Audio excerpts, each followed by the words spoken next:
अधर्म का नाश हो, प्राणियों में सद्भावना हो, विश्व का कल्याण हो, गौ माता की जय हो, गोहत्या बंद हो, भारत अखंड हो। वहाँ गर्मी लगती हो तो इधर सर्वभूत हृदय धर्म सम्राट श्री स्वामी करपात्री जी महाराज की जय हो, श्री जगन्नाथ महाप्रभु की जय हो, श्री बलभद्र महाप्रभु की जय हो, भगवती सुभद्रा देवी की जय हो। हर हर महादेव। गोविंद जय जय गोपाल जय जय गोविंद जय जय गोपाल जय जय। राधा रमण हरि गोविंद जय जय राधा रमण हरि गोविंद जय जय। श्री कृष्ण गोविंद हरे मुरारे श्री कृष्ण गोविंद हरे मुरारे।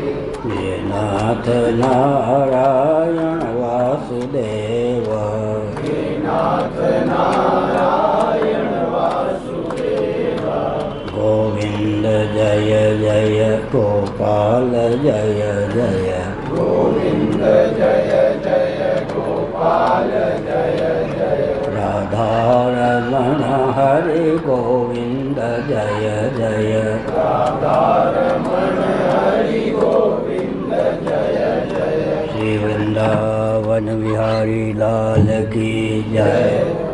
नमो महादेव्य शंभो शिव शिव शिव शिव शिव शिव नारायण नारायण नारायण। श्रीमद्भागवत 10वां स्कंद अध्याय 87 श्लोक 21।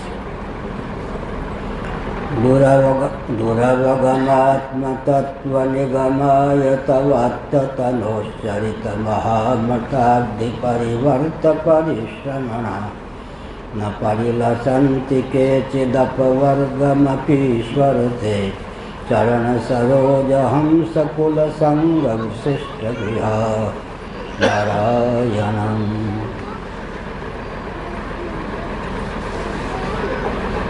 स्वयं श्रुतियों ने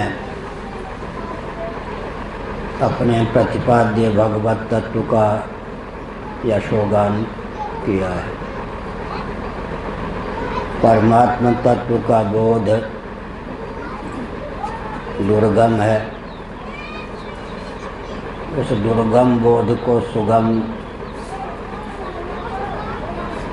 करने की भावना से ही आप श्री रामकृष्ण आदि रूपों में अवतीर्ण होते हैं।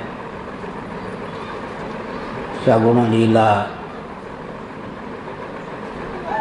के रसिक लीलामृत का आस्वादन करके आनंद विभोर हो जाते हैं। उनके देहेंद्रीय प्राणांतकरण में अद्भुत बल और वेग का संचार होता है, जिसके प्रभाव से वे आपके चरण कमलों की आराधना सदा करते रहते हैं। सत्संग में उनका चित्त रमा रहता है। स्वर्गादि सुख से भी निरपेक्ष रहते हैं। संसार में तो उनकी महत्व बुद्धि हो ही कैसे सकती है। सामान्य अर्थ श्लोक का यही है। दुरवगमात्म तत्व निगमाय तवात्त तनोह।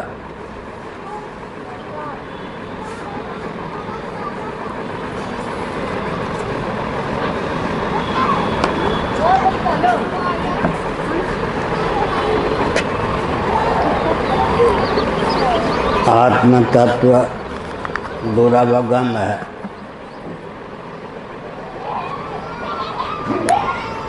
इसका अर्थ यह है कि उसका बोध सुगम नहीं है।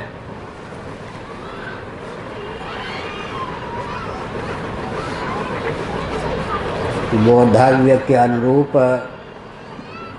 बोध की सुगमता और दुर्गमता का आकलन होता है। आत्म तत्व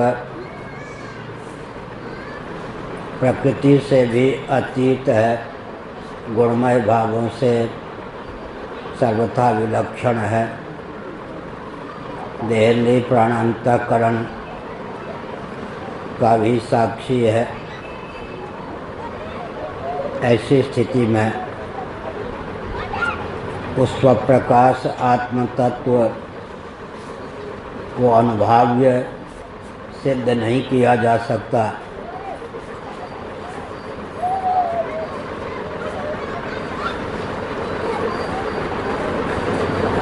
विराजी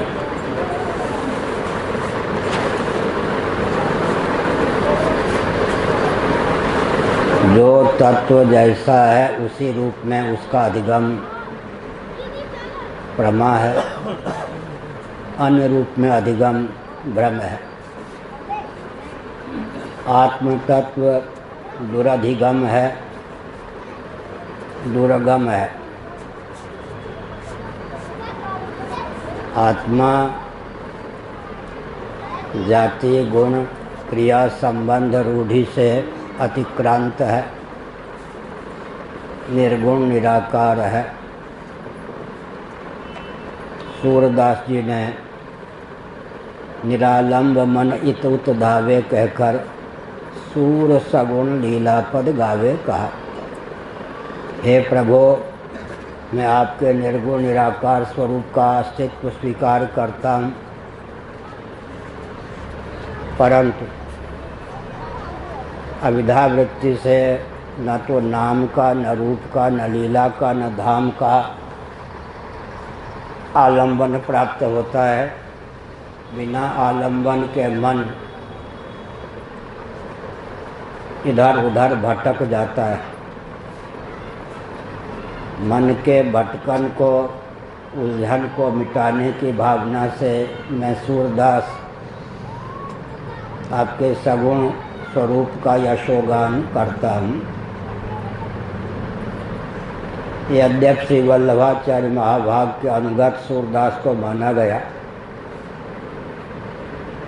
लेकिन उन्होंने इस पद्य के माध्यम से भगवान को निर्गुण निराकार स्वीकार किया है। निर्गुणम निष्क्रियम शांतम निरवध्यम निरंजनम आदि श्रुतियों को तो मानना ही पड़ता है। श्री वैष्णवाचार्य प्रायः भगवान को स्वरूप से निर्गुण स्वीकार नहीं करते। जीवनिष्ठ हेय गुणगण से रहित होने पर भी स्वचित दिव्याति दिव्य सौंदर्य माधुर्य लावण्यादि गुणगणों से समलंकित भगवान हैं, ऐसा स्वीकार करते हैं। लेकिन कल मैंने कहा था, माम भजन्ति गुणा सर्वे निर्गुणम निरपेक्षकम सुहृदम प्रियमात्मानम साम्या संगादयो गुणा। भगवान ने श्रीमुख से स्वयं को अगुण सिद्ध किया है। मांडूक्य कारिका इस संदर्भ में बहुत महत्वपूर्ण है।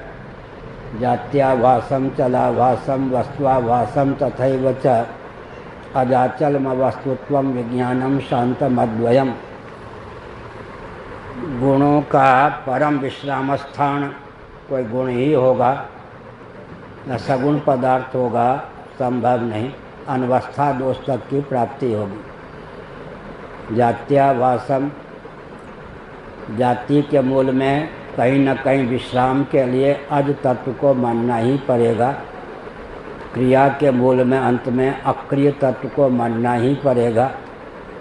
गुण का समाश्रय अंत में अगुण को मानना ही पड़ेगा। इस दृष्टि से भगवान स्वरूप से अगुण है, निर्गुणम निरपेक्षकम, परिपूर्ण होने के कारण दिव्याति दिव्य गुणगणों से भी भगवान का कोई प्रयोजन सिद्ध होने वाला नहीं।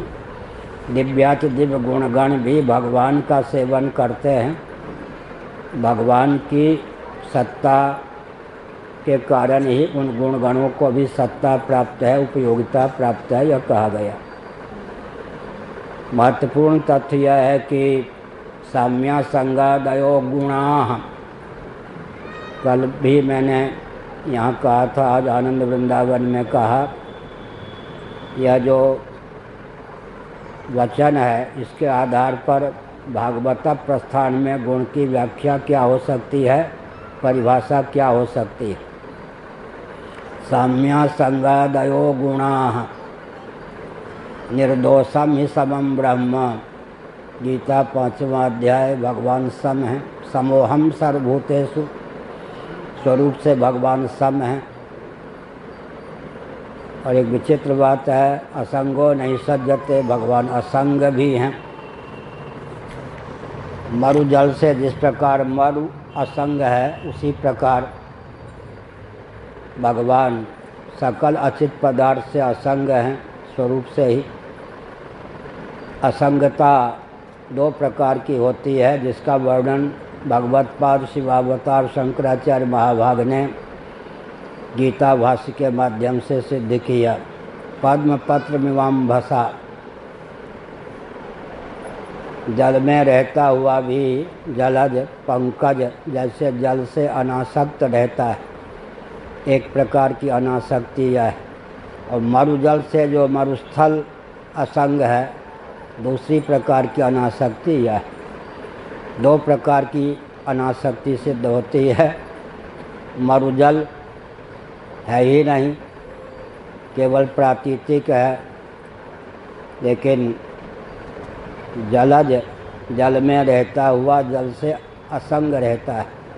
राम राज्य को भरत संभाला तुमने, कैसे जल में रहकर विलग जलज हो, जल से जैसे हमने कहीं 10वीं कक्षा में पढ़ा था। तो कहा गया कि भगवान स्वरूप से असंग हैं। असंग हैं अर्थात उनके अतिरिक्त तत्वतः परमार्थ सत कुछ है ही नहीं। जो कुछ है प्रातीतिक है या व्यावहारिक है, मात्र परमार्थ सत भगवान ही हैं। माम भजन्ति गुणा सर्वे, गुण की कल परिभाषा की गई। स्वरूप की शुद्ध सत्व के माध्यम से यथावत अभिव्यक्ति का नाम ही गुण है। भगवान सम हैं तो समत्व गुण है, भगवान असंग हैं तो असंगता गुण है। इसका अर्थ स्वरूप की सत्वगुण के योग से यथावत अभिव्यक्ति का नाम ही गुण है। अभिव्यक्त स्वरूप का नाम ही गुण हो जाता है। गुण की परिभाषा श्रीमद् भागवत प्रस्थान में अपनी यही है। सांख्य की विधा से गुण की जो परिभाषा है वो अपनी जगह है ही, लेकिन श्रीमद् भागवत के अनुसार स्वरूप की अभिव्यक्ति ही गुण है और कुछ नहीं। भगवत तत्व सम है तो समत्व गुण हो गया, भगवान असंग है तो असंगता गुण है। स्वरूप की यथावत सत्व के योग से या सत्व गुण के योग से अभिव्यक्ति का नाम ही गुण है। अभिव्यक्त स्वरूप का नाम ही गुण हो जाता है। श्रीमद् भागवत प्रस्थान में गुण की यह अद्भुत परिभाषा है। माम भजन्ति गुणा सर्वे निर्गुणम निरपेक्षकम सुहृदम प्रियमात्मानम साम्या संगादयो गुणाः। दिव्याति दिव्य जो गुणगण हैं भगवान उनसे भी अनपेक्ष हैं, परिपूर्ण हैं। किसी प्रकार की त्रुटि भगवान में नहीं। निर्दोषम समम ब्रह्म, कि दोष का अपनोदन करने में गुण गणों का उपयोग हो, किसी प्रकार की अतिशयता का आधान करने में गुण गणों का उपयोग हो। निरतिशयम यद बृहत् तत् ब्रह्म। दुर्गम आत्म तत्व क्यों कहा गया? आत्म तत्व दुर्गम इसलिए है कि शब्द की अविधा वृत्ति से पकड़ की सीमा के बाहर है।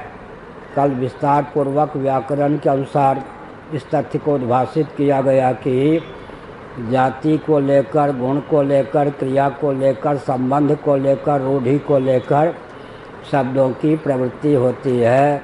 उदाहरण भी दिया गया, श्यामलाल की श्यामा गाय श्याम सुंदर के खेत में सुबह से हरी हरी घास चर रही है।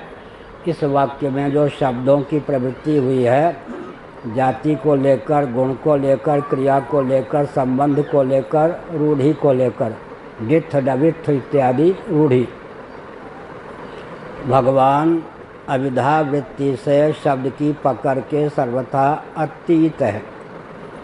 लेकिन गंध की गति, रस की गति, रूप की गति, स्पर्श की गति निर्गुण निराकार भगवान में बिल्कुल हो नहीं सकती। कथनचित हो सकती है तो शब्द की ही गति हो सकती है, क्योंकि दुर्गम आत्म तत्व का अधिगम होने पर ही कैवल्य मोक्ष की सिद्धि हो सकती है।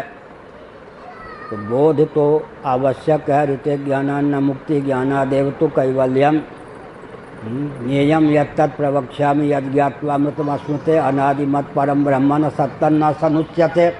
भगवत तत्व का अधिगम तो होना चाहिए। अनुभव स्वरूप का अनुभव पंचदशी कार्य विद्यारण्य स्वामी ने अद्भुत तत्व उद्भाषित किया है।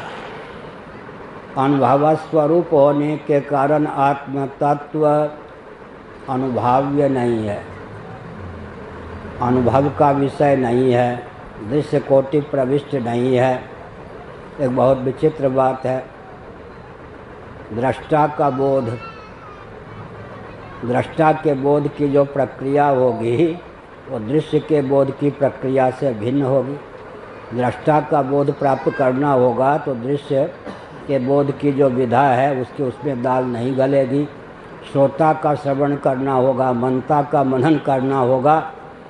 इससे भी एक विचित्र तथ्य है कि तृप्ति से अतिक्रांत जो तत्व है उसका अधिगम कैसे हो।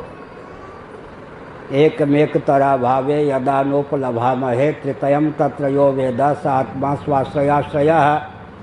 त्रिपुटी का यह स्वभाव है कि एक के खिसक जाने पर शेष दो की सिद्धि नहीं होती।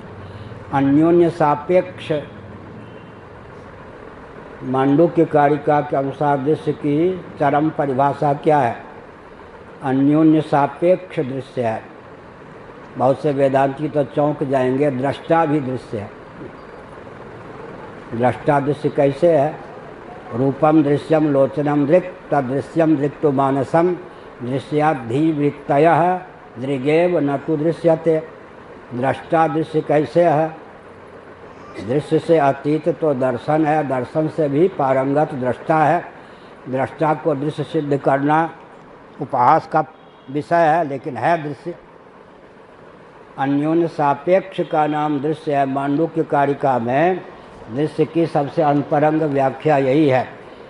बाध योग्य जो कुछ है वो सब दृश्य है। अन्योन्य सापेक्ष का नाम दृश्य है। इस दृष्टि से दृष्टा भी जहाँ पर दृश्य है, त्रिपुटी से जो पारंगत तत्व है, तो यहाँ पर निर्विशेषता की अवधि में कहीं शून्य की प्रसक्ति न हो जाए, अभाव की प्रसक्ति न हो जाए। कल इस पर विशेष प्रकाश डाला गया। होता यही है। गणित जगत में भी जो विसंगति है उसका मूल कारण क्या है? निर्विशेष को व्यक्ति अभाव मान लेता है। दर्शन में भी निर्विशेष को व्यक्ति अभाव मान लेता है। इसलिए शून्यवाद की प्रसक्ति बौद्धों के यहाँ हो गई। शून्य को अलीक मान लिया गया। लेकिन एक नियम है, सविशेष का मौलिक स्वरूप निर्विशेष ही हो सकता है।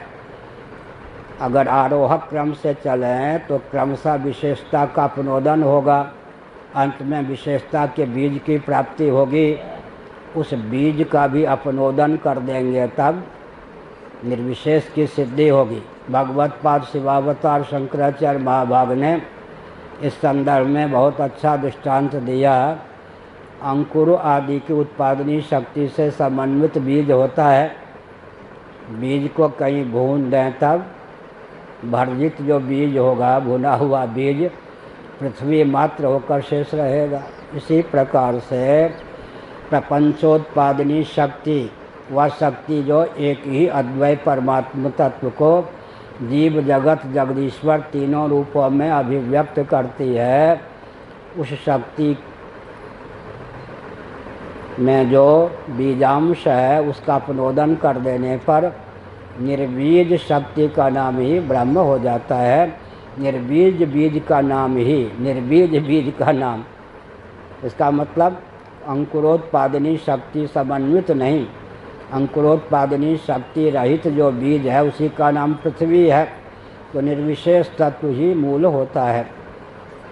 तत्व की संख्या कैसी होनी चाहिए, कैसे तत्व का निर्धारण करें, प्रथम तत्व क्या होना चाहिए, अंतिम तत्व क्या होना चाहिए। अगर प्रथम और अंतिम तत्व का अंकन नहीं करेंगे तो तत्व की संख्या ही सिद्ध नहीं होगी।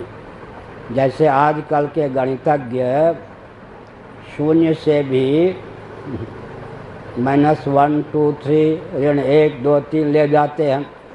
इसमें हमने अपने गणित के ग्रंथों में 28 दोष दिया है। शून्य से भी अगर किसी अंक को निर्विशेष मानेंगे तो 28 दोषों की प्राप्ति होगी। शून्य से न्यून अंक संभावित नहीं है, फिर तो गणित उन्मत्तों का नरगलप प्रलाप सिद्ध होगा, आदिम अंक कोई सिद्ध ही नहीं होगा।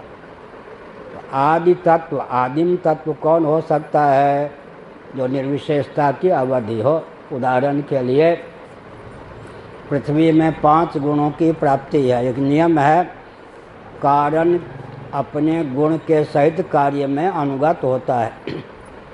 कारण अपने गुण के सहित कार्य में अनुगत होता है। इस दृष्टि से पृथ्वी में शब्द स्पर्श रूप रस गंध 5 गुण प्राप्त हैं। यद्यपि पृथ्वी का अपना गुण गंध ही है। सन्निकट निर्विशेष का नाम कारण होता है, सन्निकट सविशेष का नाम कार्य होता है। निर्विशेषता की अवधि का नाम परम कारण होता है, सविशेषता की परम अवधि का नाम चरम कार्य होता है। ये दर्शन की मर्यादा है। इस मर्यादा की सीमा में ही लिखने बोलने वाले क्या हैं, आदर के पात्र हैं। उनको सत संप्रदाय परंपरा से बोध प्राप्त है, ऐसा समझना चाहिए।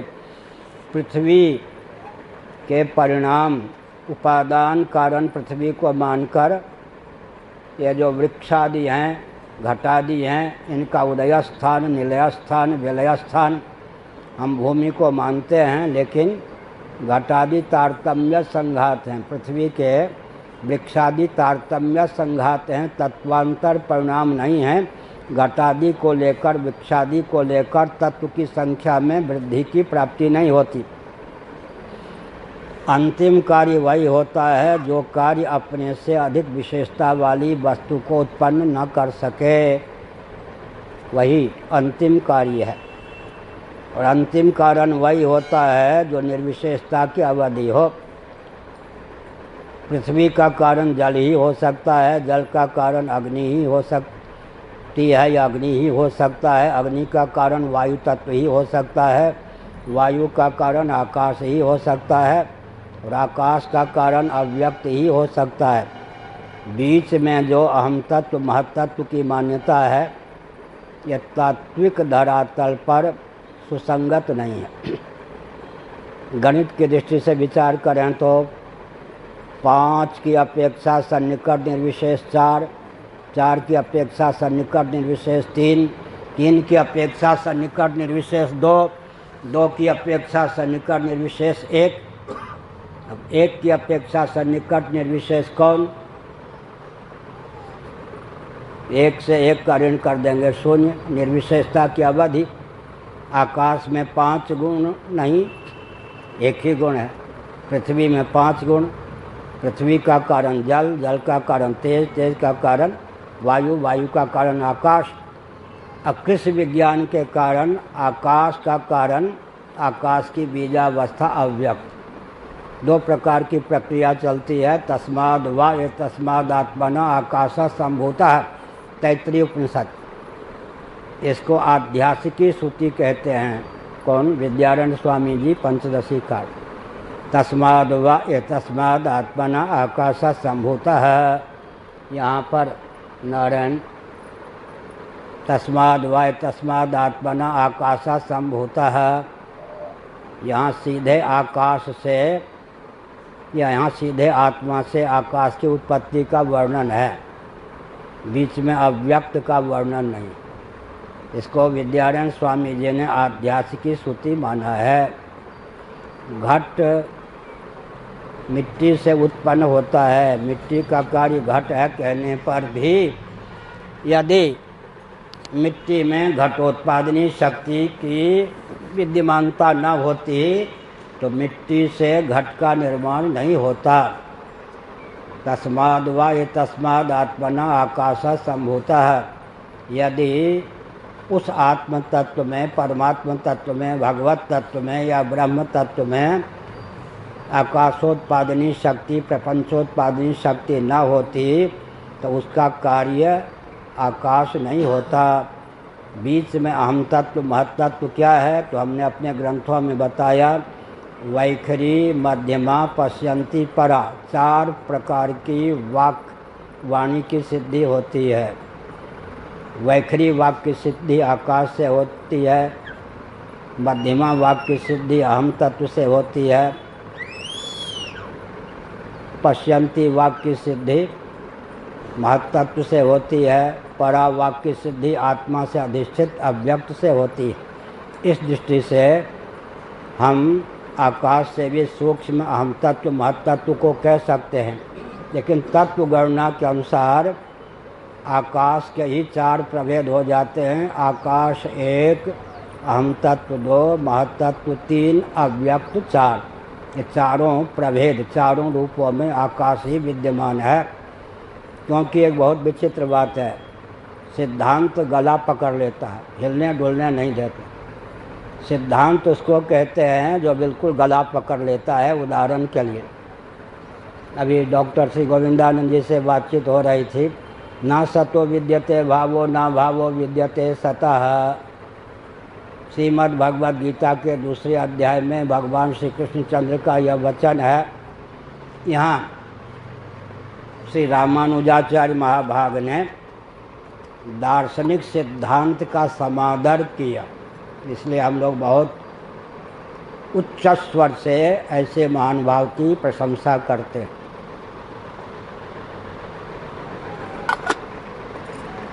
श्री रामानुजाचार्य जी ने लिखा, अप्राप्त का प्रतिषेध नहीं होता। बंध्या पुत्र आदि के लिए असत शब्द का प्रयोग यहाँ संभव नहीं है, क्योंकि वो प्राप्ति ही नहीं है। असत शब्द का प्रयोग जो भगवान ने किया है वो किसके लिए? श्री वैष्णवाचार्यों को भी यह श्लोक क्षेपक नहीं मान्य। ना सतो विद्यते भावः, फिर अगर क्षेपक मानेंगे तो असतो मां सद्गमय में भी असत को क्षेपक मानना पड़ेगा। असत पद का प्रयोग बंध्या पुत्र आदि के लिए हो ही नहीं सकता, क्योंकि अप्राप्त का प्रतिषेध नहीं होता। मैं संकेत करता हूँ, जैसे रेल चलती है तो पटरी का आलम्बन लेकर खुले आकाश में भी वायुयान चलता है तो कल्पित मार्ग उसको भी प्राप्त है। मर्यादा का अतिक्रमण करके शास्त्र सम्मत विधा से बोलने वाले एक शब्द भी नहीं बोल सकते, न कि निग्रह का स्थान प्राप्त होता है। मर्यादा की सीमा में ही बोलना है। एक यहाँ पर प्रिया शरण दास जी महाराज थे, बहुत ऊँचे रसिक गायक भी। उनसे कहा गया कि आप रासलीला आदि में भाग नहीं लेते हैं। प्रिया शरण जी महाराज, मैंने दर्शन किया है, गोवर्धन में ही रहते थे उन दिनों। जब वो वृंदावन में रहते थे पूछा गया कि आप गायक भी हैं, तो कहा कि ये मंडली वाले जो गाते हैं राग रागनी का इनको ज्ञान नहीं है। इनके गान में मैं जाता हूँ मुझे कष्ट होता है, मैं राग रागनी का विशेषज्ञ हूँ। क्या राग रागनी का विशेषज्ञ हूँ। अब हम लोगों के सामने बुरा न मानो, होली है, इधर उधर की कोई बात करे तो हमको तो बहुत कष्ट होगा, हम बोलें या न बोलें। हम लोगों की शैली तो शास्त्र सम्मत है, परिमार्जित है, हिलेगा डोलेगा, जितना हिलना हो डोलो, हिलो डुलो। शास्त्र की मर्यादा का अतिक्रमण करके एक शब्द का भी प्रयोग नहीं करो। हमारे पूज्य गुरुदेव ने, धर्म सम्राट श्री करपात्र महाभाग ने हमको बताया, प्रामाणिक कल्पना मन भर करना और प्रामाणिक कल्पना तिल भर भी नहीं, यही शास्त्रीय सिद्धांत। हमने संकेत किया ना सतो विद्यते भावो ना भावो विद्यते सतः। असत शब्द का प्रयोग किसके लिए होगा? बंध्या पुत्र आदि तो प्राप्त ही नहीं है, उनके प्रतिषेध में अगर असत शब्द का प्रयोग किया गया तो भगवान श्री कृष्ण शास्त्रीय विधा से बोलने वाले सिद्ध नहीं होंगे। तब फिर जगत के लिए ही असत शब्द का प्रयोग किया गया। ये तो चार चांद लगा दिया किन्होंने? श्री रामानुजाचार्य महाभाग ने। विष्णु पुराण का एक वचन समुद्रित कर दिया यहाँ पर, ज्ञानातिरिक्त सर्व असत। चार चांद लगा दिया।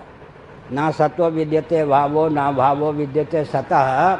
इस श्लोक की व्याख्या के संदर्भ में श्री रामानुजाचार्य महाभाग ने विष्णु पुराण का एक वचन, पराशर महर्षि का एक वचन, यहाँ के बाद पराशर जी के यहाँ जाना पराशर महर्षि जी का एक वचन उद्धृत कर दिया कि ज्ञानातिरिक्त सब असत।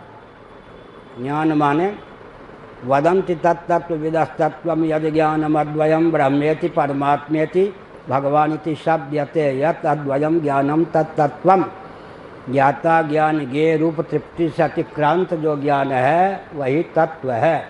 तत्व की सबसे सूक्ष्म परिभाषा श्रीमद् भागवत में है, दृष्टांत 12वें स्कंध में है, सिद्धांत यहाँ है।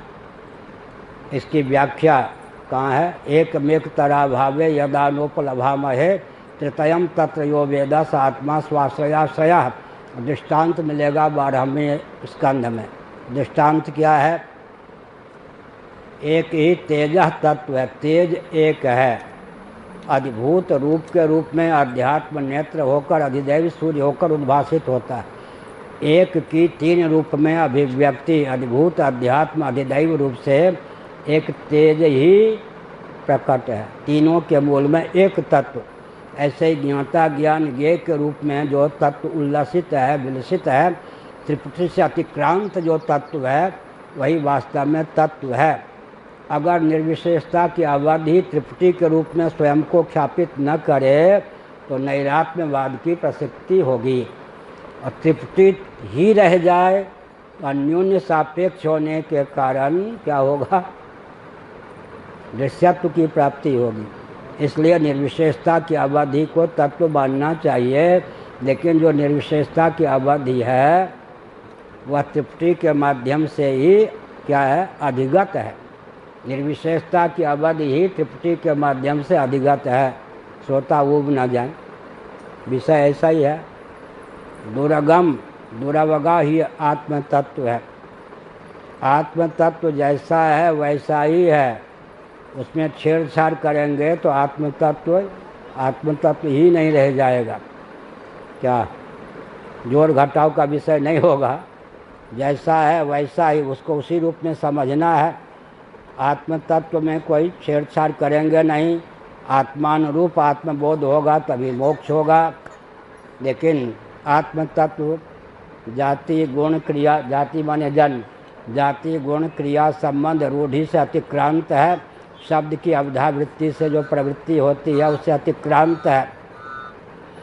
उस तत्व के अधिगम के अनुकूल निर्मल निश्चल अंतःकरण की अभिव्यक्ति जीवन में हो। महायज्ञ से ब्राह्मीयम क्रियते तनु।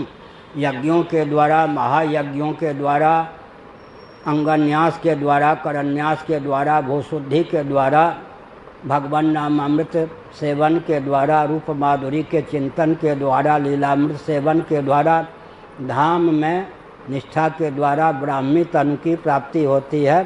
देहेंद्रीय प्राणांतःकरण में उस दिव्यता का संचार होता है कि हमारा मन अद्भुत बल और वेग से युक्त होकर त्रिगुण से अतिक्रांत, पंचकोशों से अतिक्रांत, माया से भी अतिक्रांत जो तत्व है उसके अधिगम की क्षमता से संपन्न होता है।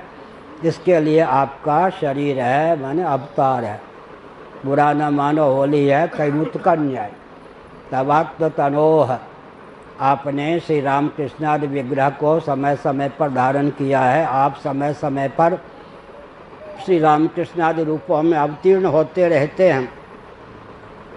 ताकि भक्त जो है लीलामृत का आस्वादन करके आनंद विभोर हो जाएं। सगुण साकार भगवान उत्सलित आनंद हैं, भोग्य कोटि के आनंद। स्वप्रकाश आनंद कहने पर भी विचित्र बात है। स्वप्रकाश आनंद भोग्य कैसे होगा? जब आनंद भोग्य नहीं होगा, जब आनंद भोग्य नहीं होगा तब वासना की निवृत्ति कैसे होगी? आप आनंद स्वरूप हैं, तब प्रश्न उठता आनंद स्वरूप तो हूँ, आनंद का आस्वादन करूँगा। आप आस्वादन इसलिए नहीं करते कि कर सकते कि आनंद स्वरूप स्वप्रकाश है। हो गया। आनंद की जो पिपासा है, उस पिपासा की पूर्ति के लिए क्या चाहिए? अभिव्यक्त आनंद चाहिए नहीं? अपना मुख देखना हो तो क्या करेंगे जी? मुकुर मलिन पुनि नयन विहीना, राम रूप देखें किम दीना। द्वैत और साहित्य की भाषा में अद्वैत का यहाँ पर प्रतिपादन है। मुकुर मलिन पुनि नयन विहीना, राम रूप देखें किम दीना। मुकुर मलिन पुनि नयन विहीना, दूसरे का दर्शन करने के लिए नेत्र ही पर्याप्त हैं या दर्पण भी अपेक्षित? दूसरे का रूप देखना हो तो नेत्र की ही आवश्यकता है या दर्पण की भी? तो द्वैत की भाषा में अद्वैत हुआ या नहीं? मुकुर मलिन पुनि नयन विहीना, दर्पण में लागी काई तो दरस कहाँ ते पाई। ज्ञान विराग नयन उरगारी, ज्ञान और वैराग्य जो हैं वो नयन हैं। तीन नेत्र, शिव जी के कितने नेत्र हैं? तीन नेत्र। हमारे आपके भी तीन नेत्र हैं, सबके तीन नेत्र हैं। नेत्र तो सबको तीनों प्राप्त हैं, निहारने की दृष्टि प्राप्त नहीं है। तीन नेत्र कौन है? ज्ञान, वैराग्य और भक्ति। हम लोग क्या करते हैं? वैराग्य रूपी नेत्र से भगवान को निहारते हैं, ज्ञान और भक्ति रूपी नेत्र से भव को निहारते, यही ना? ज्ञान और भक्ति रूपी नेत्र से किसको निहारते हैं? भव को। और वैराग्य रूपी नेत्र से भगवान। यही गड़बड़ी है। होना क्या चाहिए? वैराग्य रूपी नेत्र से भव को निहारें, भक्ति रूपी ज्ञान नेत्र से भगवान को निहारें। ज्ञान तो दोनों जगह चाहिए। बिना ज्ञान के वैराग्य नहीं होगा, बिना ज्ञान के भक्ति भी नहीं होगी। भक्तिया माम अभिजानाति, ये भी है। परोक्ष ज्ञान होगा तब अपरोक्ष ज्ञान, ज्ञान दोनों मानुगत है। तीनों नेत्र सबको प्राप्त हैं, नेत्रों के सदुपयोग की क्षमता नहीं है, यही गड़बड़ी है ना। वैराग्य रूपी नेत्र से किसको निहारते हैं? भगवान। जो वैराग्यास्पद है भव, उसको हम भक्ति रूपी नेत्र से निहारते हैं। अब आवृत चक्षु पलट गई मोरी नयन पुतरिया, भक्ति रूपी नेत्र से भगवान को निहारें, वैराग्य रूपी नेत्र से भव को निहारें, काम बन जाएगा। अब गृहस्थ जो होंगे डर गए होंगे, प्रायः बाबा लोग भी डर गए होंगे कई। आज कुछ पढ़ा लिखा व्यक्ति बाबा बन जाए, जब तक जगत गुरु न लिखे, महामंडलेश्वर न लिखे, तब तक उसको लगता है मेरा जीवन व्यर्थ गया। इसका मतलब वैराग्य नामक कोई चीज़ नहीं। जिसको देखो जगत गुरु महामंडलेश्वर बीमारी चल पड़ी है जगत गुरु के बिना। हमारे एक श्याम नारायण दुबे जी हैं, वो कहते हैं कि अयोध्या में बोलना बड़ा कठिन, एक सभा में कम से कम 50 जगत गुरु होते हैं। अब जिसको जगत गुरु नहीं कहो वही मारने दौड़ेगा, बड़ी विकट बात। धार्मिक क्षेत्र में अराजकता की पराकाष्ठा, तो वैराग्य रूपी नेत्र से भव को निहारना चाहिए। अब यहाँ पर छांदोग्य श्रुति के अनुसार बोल रहा हूँ, 8वें अध्याय के अनुसार। तो विरक्त जो हैं वो घाटे में रहते हैं क्या? धीरे से बोलूँ, कहूँगा मैं, एक दो वाक्य के बाद धीरे से बोल नहीं सकूँगा। मेरा बचपन से अभ्यास ऐसे ही है बोलने, धारा प्रवाह बोलने का अभ्यास। विरक्त जो होता है वो घाटे में रहता है क्या? छांदोग्य श्रुति 8वां अध्याय शांकर भाष्य। जिससे हम विरक्त होंगे उसके अधिपति होंगे या उसके दास होंगे, अनुगत होंगे, अधिपति होंगे, घाटा रहा या लाभ। वैराग्य हो जाने से वैराग्य हो गया, लोग डरते हैं, अरे जिसका अधिपति होना चाहो उससे विरक्त हो जाओ। छोटा बच्चा भी समझ लेता है कि पिताजी मुझ पर लट्टू हैं तो नचाना शुरू कर देता है। पत्नी भी समझ लेती है कि मेरे बिना ये चैन से रह नहीं रखते, वो कठपुतली बना देती है। फिर जो समझता है कि मुझ में आसक्त हो गए, शिष्य भी अगर समझ ले कि गुरुजी मुझ में आसक्त हैं, बस शिष्य नहीं रह जाता, गुरु बन करके वो नचाना शुरू करता है। ये वैराग्य होगा तो घाटा होगा क्या। सुनिए, आज देवराज इंद्र के पद पर कौन है जी? श्री गोविंदानंद जी। देवराज इंद्र से अवर जितने पद हैं सबके प्रति विरक्त। जो विरक्त होगा, महात्मक ज्ञान पूर्वक वैराग्य होगा ना। विवेक के बिना वैराग्य कैसे होगा जी? कहाँ से बोल रहा हूँ? छांदोग्य श्रुति के 8वें अध्याय शांकर भाष्य। छांदोग्य श्रुति तक शांकर भाष्य आनंद गिरी टीका सहित 29 वर्षों में पढ़ा चुके, कहाँ? पुरी में। अब बृहदारण्यक उपनिषद 2 साल से प्रारंभ किया है शांकर भाष्य, आनंद गिरी टीका, और ब्रह्मसूत्र तो भामती टीका सहित पढ़ा रहे हैं। जिससे हम विरक्त होंगे उसके अधिपति होंगे या उसके अनुगत हो जाएंगे। आज देवराज इंद्र के पद पर कौन प्रतिष्ठित हैं? इंद्र से अवर पद के प्रति जिनके जीवन में आकर्षण नहीं, महात्मक ज्ञान पूर्वक वैराग्य होता है ना। क्या स्वभाव का, प्रभाव का, स्वरूप का अंकन होने पर भी उसके प्रति आकर्षण ना हो, उसका नाम वैराग्य होगा या नहीं? स्वभाव का, प्रभाव का, स्वरूप का अंकन होने पर भी उसके प्रति आकर्षण न हो। तो आज इंद्र के पद पर कौन प्रतिष्ठित हैं? नीचे के जितने पद हैं, पद सुलभ जितना ऐश्वर्य है, उससे परिचित होने पर भी उसके प्रति जो समासक्त हुए बिना मर्त्य लोक में, बृहद भारत में हमारी आपकी तरह से मनुष्य शरीर में रहकर मांत्रिक यज्ञ में अधिकृत महानुभाव आज देवराज इंद्र के पद पर प्रतिष्ठित। बृहदारण्यक उपनिषद के अनुसार बोल रहा हूँ। आज ब्रह्मा जी के पद पर कौन प्रतिष्ठित हैं? लता जी, आज ब्रह्मा जी के पद पर कौन प्रतिष्ठित हैं? मर्त्य लोक में, पूर्व कल्प में, बृहद भारत में, सतकुल में, मांत्रिक यज्ञ में अधिकृत होकर अश्वमेध याग का सर्वोत्कृष्ट महत्व क्यों है?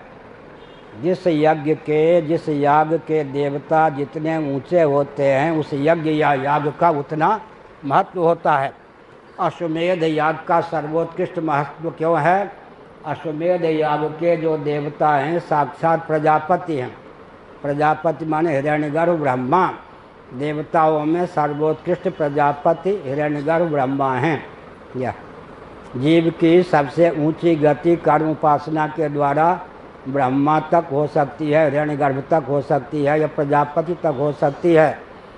बृहदारण्यक उपनिषद के अनुसार बोल रहा हूँ। आज जो ब्रह्मा जी के पद पर हैं, कभी पूर्व कल्प में हमारी आपकी तरह बृहद भारत में, सतकुल में, मांत्रिक यज्ञ यागादि में अधिकृत महानुभाव थे। वो प्रजापति के निमित्त ही इतर फल का अनुसंधान किए बिना उन्होंने अश्वमेध याग का आलम्बन लिया, जिसके फलस्वरूप आज ब्रह्मा जी के पद पर प्रतिष्ठित हैं।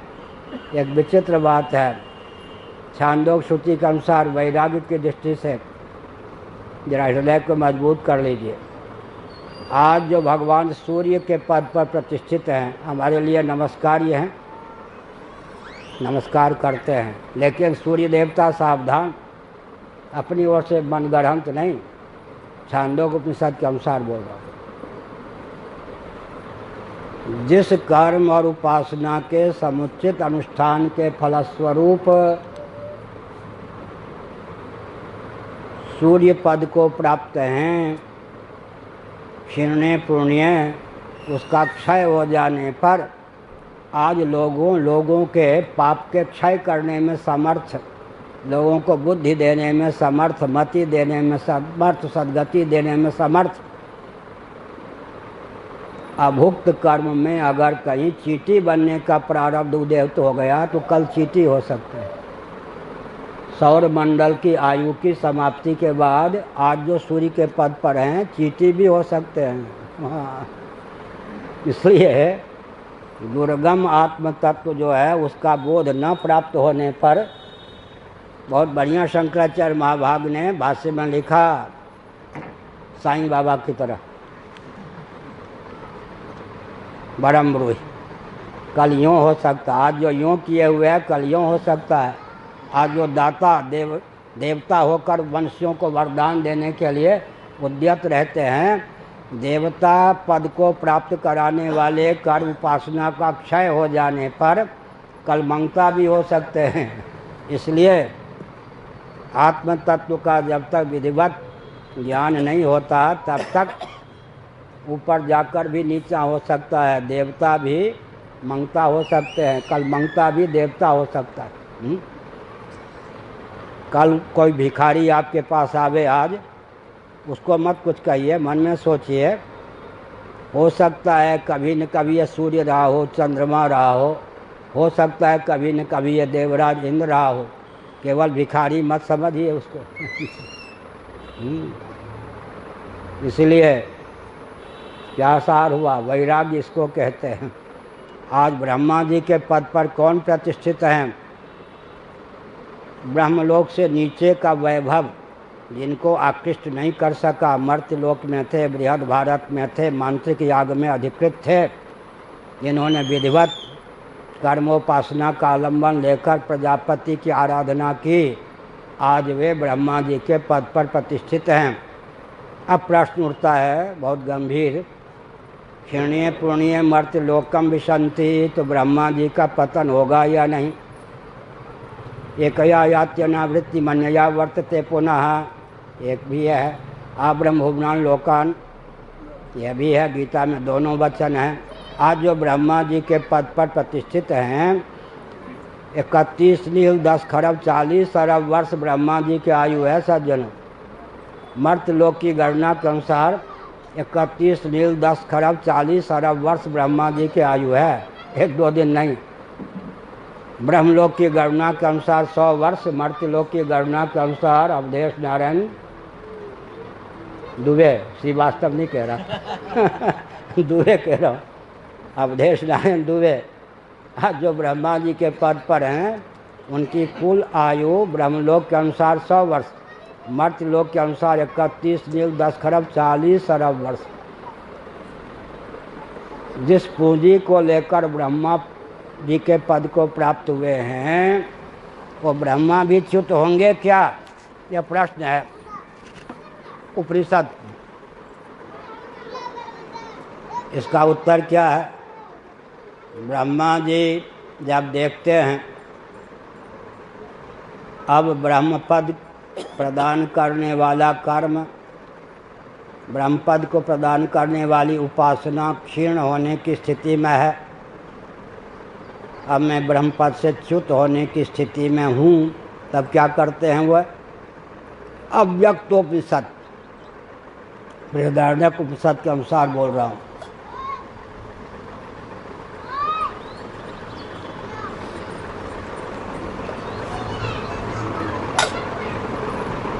तब वे चिंतन करते हैं, मैं प्रथम व्यक्तोपाधिक हूँ।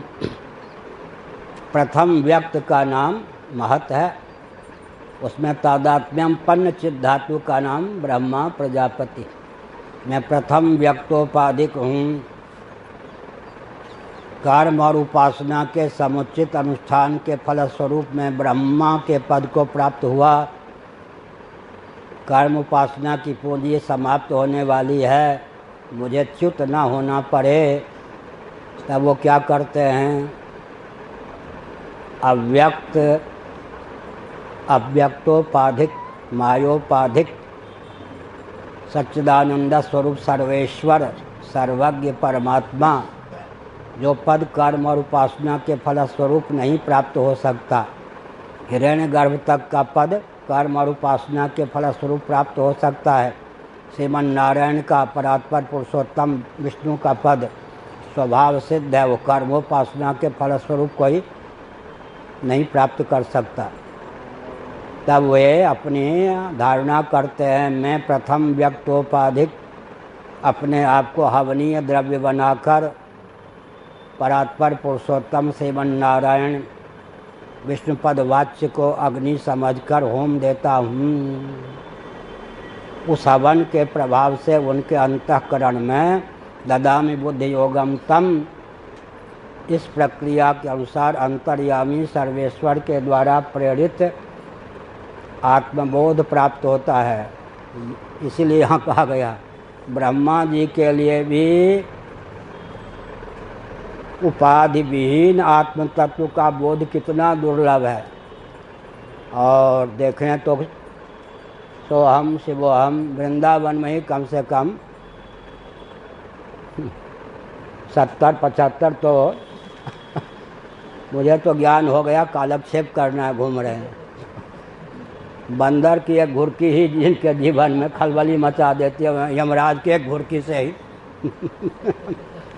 ऐसे नकली ज्ञानियों की वहाँ पहुँच होगी क्या? ब्रह्मा जी की बात है जी, सामान्य व्यक्ति की बात नहीं। शंकर भाष्य आनंद गिरी टीका सहित बृहदारण्य उपनिषद पढ़ी है। ब्रह्मा जी की आयु समाप्त होने की होती है, तब ब्रह्मा जी भावना करते हैं मैं अच्युत न हो जाऊं, अच्युत हो जाऊं। क्या करते हैं? कारणोपाधिक परमात्मा तत्व को अग्नि समझकर अपने आप को क्या करते हैं? हवनीय द्रव्य समझकर भावना की प्रगल्भता से हवन कर देते हैं। उस यज्ञ के प्रभाव से यज्ञम यज्ञेन उपजुह्वति के प्रभाव से ब्रह्मा जी के हृदय में इस दुर्लभ बोध की अभिव्यक्ति होती है कि मैं कारणोपाधिक परमात्मा तत्व से एकीभूत हूँ, और जो ईश्वर हैं उन्हें अपने निरुपाधिक स्वरूप का बोध है ही। वही ईश्वरे ब्रह्मणिनो विरुध्यते श्रीमद्भागवत। इस प्रकार से अपने ईश्वर भावापन्नता का, अपनी ईश्वर भावापन्नता का और कार्य कारणातीत परब्रह्म रूपता का बोध प्राप्त हो जाता है ब्रह्मा जी को। इसलिए ब्रह्मा जी के पद से फिर च्युति नहीं होती। ब्रह्मा जी 31 मील 10 खरब 40 अरब वर्ष की आयु पूर्ण करते हैं, तब अपने आयु के चरम 10-20 क्षण पहले या 1 घंटा मान लें, 1 घंटा पहले उनको होता है कि अब मुझे च्युत ना होना पड़े। अच्युत का स्मरण करते हैं। अच्युत बंगाली बाबा नहीं, भगवान अच्युत, अच्युत का स्मरण करते हैं।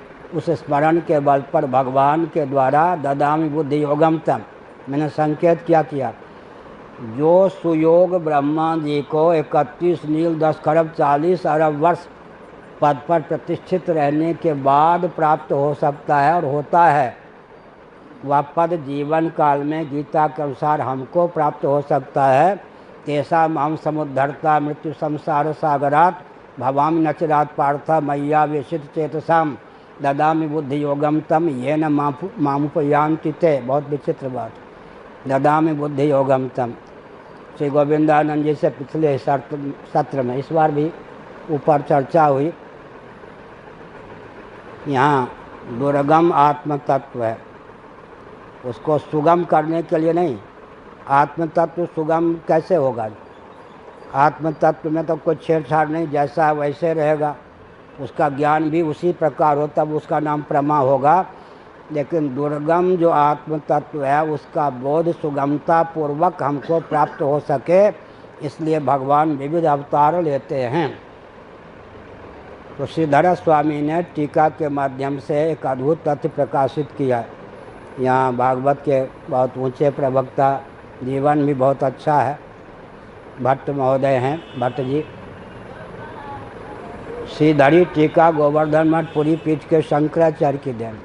श्रीधर स्वामी गोवर्धन मठ पुरी पीठ के शंकराचार्य है, शाखा है गोमठ। तो आप लोगों को ये विज्ञान होना चाहिए कि पुरी पीठ के मन शंकराचार्य ने श्रीमद् भागवत की टीका विश्व को दी। श्रीधर स्वामी गोवर्धन मठ पुरी पीठ के शंकराचार्य थे।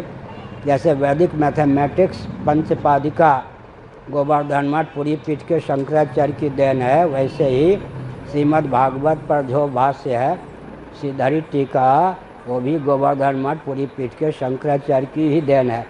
कम से कम इस तथ्य का ज्ञान होना चाहिए। तो हमने क्या संकेत किया? हमने यह संकेत किया कि वो जो भगवत तत्व है जैसा है वैसा ही है, उसका बोध भी जैसा आत्म तत्व है वैसा होने पर ही माना जाएगा। लेकिन उस बोध को आत्मसात करने के लिए क्या होता है, भगवान जब सगुण साकार रूप में अभिव्यक्त होते हैं, कल जहाँ हमने प्रवचन को विराम दिया था, कोई भगवान के नाम का आलम्बन लेकर, कोई रूप का आलम्बन लेकर, कोई लीला का आलम्बन लेकर, कोई धाम का आलम्बन लेकर, कोई भगवान के लिए रोकर, कोई भगवान के लिए गाकर, कल बताया अविद्या का विषय बनाकर, प्रीति विशिष्ट अविद्या का नाम वात्सल्य रस है भट्ट जी। अविद्या का विषय भगवान को कैसे बनाएंगे? छी छी यशोदा जी करती ना, क्या कर्दम मंडित हो आया, छी छी। प्रीत विशिष्ट अविद्या का नाम वात्सल्य रस है। कोई अस्मिता का विषय बना लेता है भगवान को, मधुरीपुर हमिति भावनशीला कृष्णो हम। कोई राग का विषय बना लेता है न तथा, कोई द्वेष का, न तथा भक्ति हो गया ना।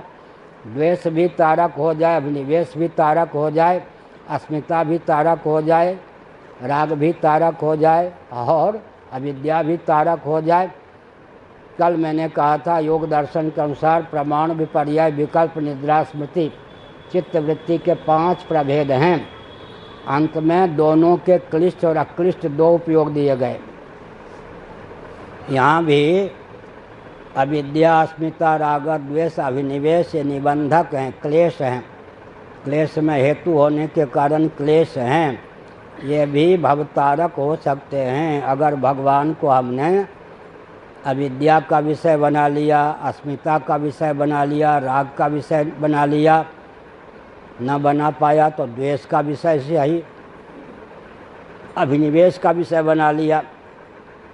और नंद का लाला मुझे मारे बिना नहीं रहेगा, नहीं नहीं मैं उसे मारे बिना नहीं रहूँगा।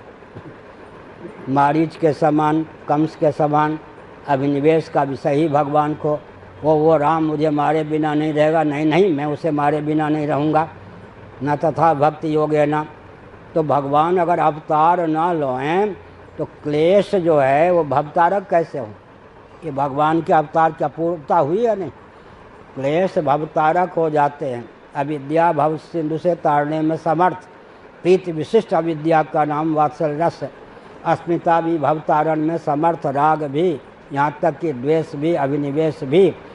और भगवान की मुदमयी लीला का चिंतन करके व्यक्ति क्या करते हैं, सुगमता पूर्वक अंतःकरण को शुद्ध और समाहित करने में समर्थ हो जाते हैं। जिस शुद्धि और समाधि के बल पर, जिस शुद्धि और समाधि के बल पर भगवत तत्व का जो, आत्म तत्व का जो दुर्गम बोध है उसे अपनाने में समर्थ होते हैं। गुरुमुख विनिश्चित उस बोध को धारण करने में, आत्मसात करने में समर्थ होते हैं।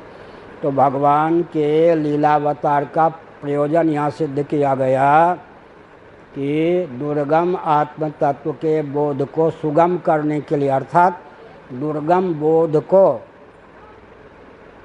आत्मसात करने के योग्य बल और वेग का आधान तब तक नहीं हो पाता जब तक भगवान अवतार न लें।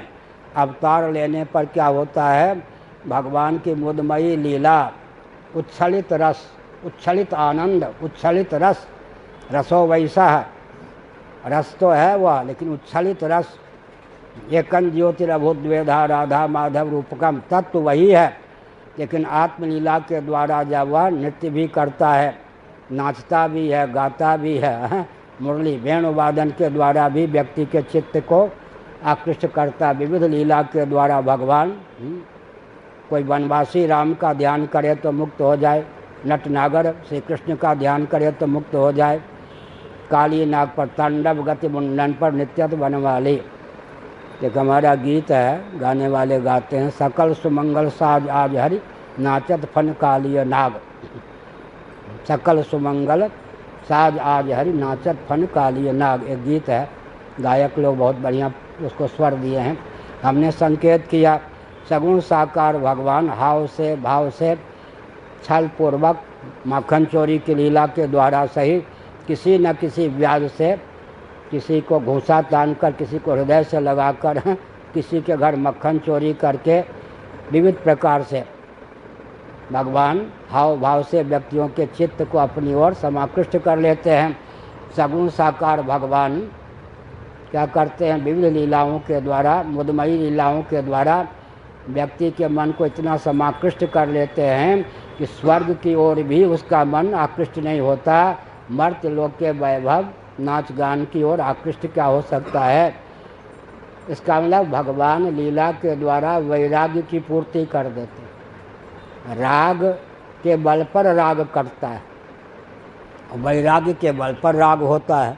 दो प्रकार की बात है। इस समय भगवान की प्रकट लीला नहीं है, और प्रकट लीला जब हुई उस लीला का आलम्बन न लें तो पर क्या होगा जी? वैराग्य के बल पर राग होगा। जगत से वैराग्य करेंगे तो भगवान में राग होगा। अवतार काल में क्या होता है? राग के बल पर वैराग्य होता है। क्या किसी को मलाई चटा दें तो इधर उधर के कांटे वाटे वाले फल से क्या उसको लेना? तब तो उसी पे लट्टू हो जाएगा या नहीं? उसी पे लट्टू हो जाएगा। तो राग के बल पर वैराग्य सुगम है, वैराग्य के बल पर राग दुर्गम है। वैराग्य के बल पर राग 5 मिनट और है, तो जाना भी है पराशर जी के यहाँ। सुनिए, वैराग्य के बल पर राग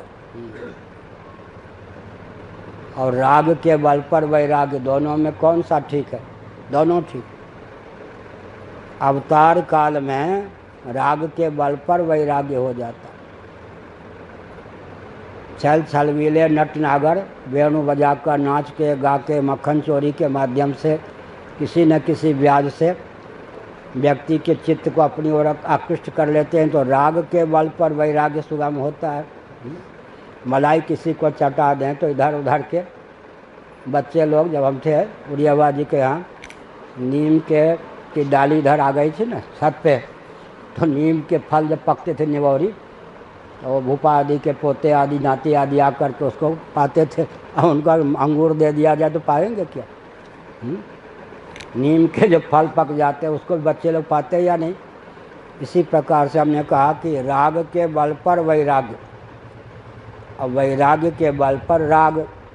जगत से वैराग्य करें तो भगवान में राग हो, और भगवान में राग के फलस्वरूप वैराग्य हो गया। इसलिए तबात तनो आप समय समय पर श्री रामकृष्ण आदि रूप में अवतीर्ण क्यों होते हैं? क्योंकि राग के बल पर जब वैराग्य होता है तो उस वैराग्य की भूमिका पर जो आपका कौन है, निरुपाधिक स्वरूप है, आत्म तत्व जिसको कहते हैं, उसका बोध सुगम हो जाता है। बोध तो वैसा ही रहता है, लेकिन उसको आत्मसात करने के योग्य बल और वेग प्राप्त होता है। श्री राम जय राम, जय जय राम।